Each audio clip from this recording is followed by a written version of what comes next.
मंडी में स्वर्ण आयोग के गठन को लेकर क्षत्रिय संगठन का प्रदर्शन, चुनावों में नोटा दबाने को तैयार। देवभूमि क्षत्रिय संगठन और स्वर्ण मोर्चा ने अपनी मांगों को लेकर सेरी मंच पर धरना प्रदर्शन किया। इस दौरान मंडी सेरी से रैली निकालकर नेर चौक, चैल चौक और सुंदर नगर तक विरोध प्रकट किया। देवभूमि क्षत्रिय संगठन के प्रदेश अध्यक्ष रोमित ठाकुर ने कहा कि जब तक स्वर्ण आयोग का गठन नहीं किया जाता तब तक पूरे प्रदेश में धरना प्रदर्शन जारी रहेगा।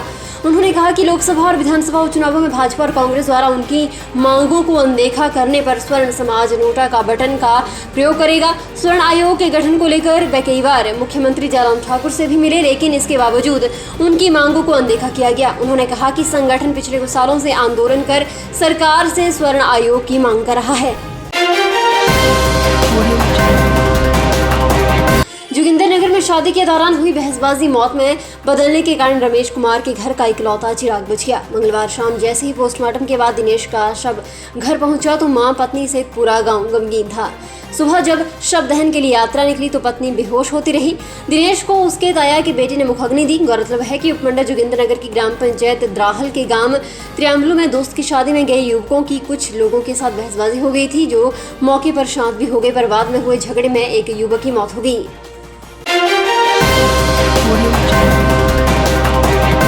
काम का अतिरिक्त बोझ मिलने पर महतपुर बसदेहड़ा ब्लॉक की आशा वर्कर्स काफी परेशान हैं। अपनी समस्या को लेकर आशा वर्कर्स ने प्रधान पुष्पा देवी की अध्यक्षता में जिलाधीश ऊना राघव शर्मा से मुलाकात की। उन्होंने अतिरिक्त बोझ की समस्या से निजात पाने की मांग उठाई है। महतपुर बसदेहड़ा ब्लॉक की प्रधान पुष्पा देवी ने आरोप लगाया है कि विभागीय अधिकारी अपना नाम लेकर आशा वर्कर्स को काम का अतिरिक्त बोझ डाल रहे हैं।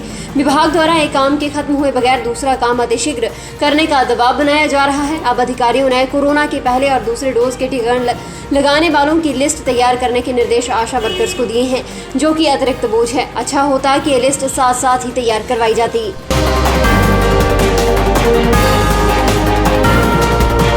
प्रदेश में होने जा रहे उपचुनाव के दौरान भाजपा सभी स्थानों पर अच्छे मतों से जीत दर्ज करेगी। कांग्रेस नेता ठाकुर कौल सिंह संन्यास लेने की तैयारी रखी। भाजपा जनता का समर्थन लेकर बढ़त की ओर निरंतर बढ़ रही है। ये बात प्रदेश के मुख्यमंत्री जयराम ठाकुर ने कुल्लू करसोग हेलीपैड पर बातचीत करते हुए कही। हेलीपैड पर उनका स्वागत जिला परिषद सदस्य बिहारी लाल शर्मा और विधायक JR कटवाल द्वारा किया गया। मुख्यमंत्री जयराम ठाकुर ने कहा कि कांग्रेसी नेता ठाकुर कौल सिंह पहले भी कई दफा झूठ बोल चुके हैं। उन्होंने कहा कि उपचुनाव के दौरान उन्होंने लगभग सभी विधानसभाओं का दौरा किया है, जनता के साथ सीधा संवाद भी किया है। तीनों विधानसभा और मंडी संसदीय उपचुनाव के दौरान नतीजे भाजपा के पक्ष में ही रहेंगे। विश्व का सबसे प्राचीन लोकतंत्र मलाना गांव बुधवार तड़के आग की चपेट में आ गया। हिमाचल प्रदेश के कुल्लू में बसे गांव में 12 से 15 मकानों के जल जाने और एक व्यक्ति के घायल होने की सूचना है। आग पर काबू पा लिया गया है। मलाना पंचायत के प्रधान राजू राम ने दावा किया है कि भीषण अग्निकांड में मलाना में 25 से 30 घर जलकर राख हुए हैं। बुधवार तड़के करीब 3:30 बजे गाँव में आग लगने से अफरा तफरी मच गई। आग ने भयानक रूप धारण करते ही कई मकानों को अपनी चपेट में ले लिया। रात भर मकानों को आग से बचाने का प्रयास चलता रहा। आग की इस घटना में करोड़ों का नुकसान हुआ। Himachal Pradesh state emergency operation centre ने बताया कि 12 से 15 घर जलकर पूरी तरह से राख हो गए हैं और एक व्यक्ति घायल हो गया है। पीड़ित परिवार को राहत सामग्री वितरित की गई है। इससे पहले भी मलाना में करीब 100 घर जलकर राख हुए हैं। आग लगने की घटना के बाद जिला प्रशासन की एक टीम मौके पर भेजी गई। आग लगने के कारणों का अभी तक पता नहीं चल पाया है। उपायुक्त कुल्लू आशुतोष गर्ग ने कहा कि आग से हुए नुकसान का आंकलन किया जा रहा है। सब्सक्राइब करें हमारे YouTube चैनल को और ताज़ा खबरों की नोटिफिकेशन पाने के लिए प्रेस करें बेल आइकन को।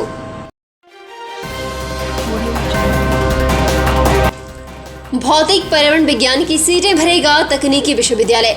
हिमाचल प्रदेश तकनीकी विश्वविद्यालय हमीरपुर ने एमएससी पर्यावरण विज्ञान और PG डिप्लोमा योग में रिक्त सीटों को भरने के लिए 27 अक्टूबर से स्पॉट काउंसलिंग करने का निर्णय लिया है। पात्र विद्यार्थियों को संबंधित विषयों में दाखिला लेने के लिए तकनीकी विश्वविद्यालय के दड़ूही परिसर में उपस्थित रहना होगा। तकनीकी विश्वविद्यालय के अधिष्ठाता शैक्षणिक प्रोफेसर राजेंद्र गुलेरिया ने कहा कि जो अभ्यर्थी पहले ऑनलाइन काउंसलिंग किसी भी दौर में भाग ले चुके हैं और चयनित या फिर चयनित नहीं थे या फिर किसी भी कारण से शामिल नहीं हुए थे, उन सभी अभ्यर्थियों को संबंधित संस्थानों में निर्धारित तिथि और समय के अनुसार अपने सभी मूल प्रमाण पत्रों और अन्य दस्तावेजों और उनकी प्रतिलिपियों के साथ उपस्थित होना पड़ेगा। सैनिक स्कूल सुजानपुर टिहरा के शैक्षणिक सत्र 2022 और 23 में छठी कक्षा में प्रवेश के लिए आवेदन की अंतिम तिथि बढ़ाकर 5 नवंबर कर दी गई है। स्कूल के प्रधानाचार्य कैप्टन मनोज कुमार महावर ने बताया कि छठी कक्षा में प्रवेश के लिए नेशनल टेस्टिंग एजेंसी 9 जनवरी को लिखित परीक्षा लेगी।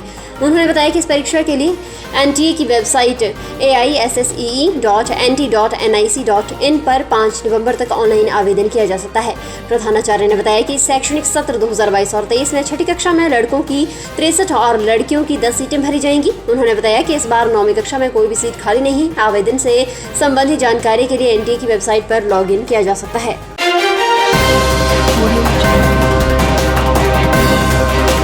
फतेहपुर उपचुनाव के लिए बुधवार शाम 6 बजे से लेकर 30 अक्टूबर शाम 6 बजे तक जनसभाएं, रैलियां इत्यादि आयोजित करने पर महत्वपूर्ण रोक रहेगी। इस बाबत जिला निर्वाचन अधिकारी डॉक्टर निपुण जिंदल ने आदेश जारी करते हुए कहा कि लाउडस्पीकर इत्यादि का उपयोग भी प्रचार के लिए नहीं किया जा सकेगा। प्रचार के लिए निर्धारित समय अवधि समाप्त होने के पश्चात फतेहपुर विधानसभा के बाहरी क्षेत्रों के राजनीतिक दलों से संबंधित मतदाताओं को भी चुनाव क्षेत्र छोड़ना होगा। इस अवधि के दौरान प्रिंट मीडिया में किसी भी तरह के प्रचार के लिए प्रत्याशियों को जिला स्तर पर बनी मीडिया निगरानी कमेटी से प्री सर्टिफिकेशन करवाना जरूरी होगा।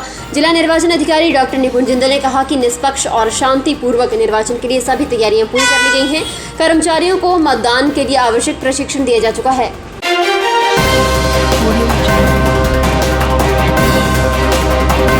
दुर्गम क्षेत्रों में मतदान कराना किसी पहाड़ को चढ़ने से कम चुनौती नहीं है। आजादी के 74 साल बाद भी ऐसे कई क्षेत्र हैं जहां ना सड़क है और ना ही बिजली। ऐसे ही क्षेत्रों में जिला कुल्लू के शाक्टी और शुगाड़ गांव भी शामिल हैं। 30 अक्टूबर को मंडी संसदीय क्षेत्र के लिए हो रहे उपचुनाव में इन गांवों के 88 मतदाता भी वोट डालेंगे, लेकिन बिना सड़क वीवीपैट युक्त ईवीएम को कंधे पर उठाकर 18 किलोमीटर पैदल चलकर यहां तक पहुंचना किसी चुनौती से कम नहीं है। कुल्लू की अति दुर्गम गाड़ा पार्ली पंचायत के शाक्टी, मरौड़ और शुगाड़ गांव के लिए शाक्टी प्राइमरी स्कूल में पोलिंग बूथ बनाया गया है। ये पोलिंग बूथ जिले के सबसे दुर्गम बूथ हैं। पोलिंग पार्टी को यहां पहुंचने के लिए 4 घंटे तक का पैदल सफर तय करना पड़ेगा।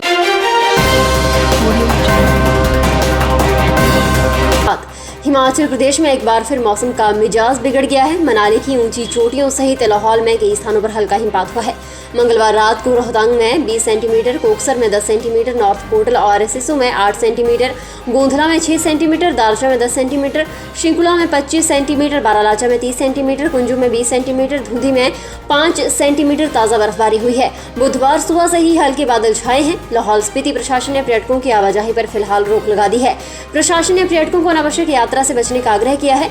हालांकि सुबह 11 बजे के बाद मौसम खुलने से घाटी के लोगों ने राहत की सांस ली है।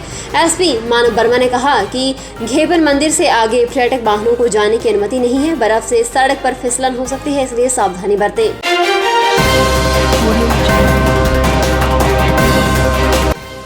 फिलहाल के लिए बस इतना ही। और बड़ी खबरों के लिए बने रहिए सुपर भारत के साथ।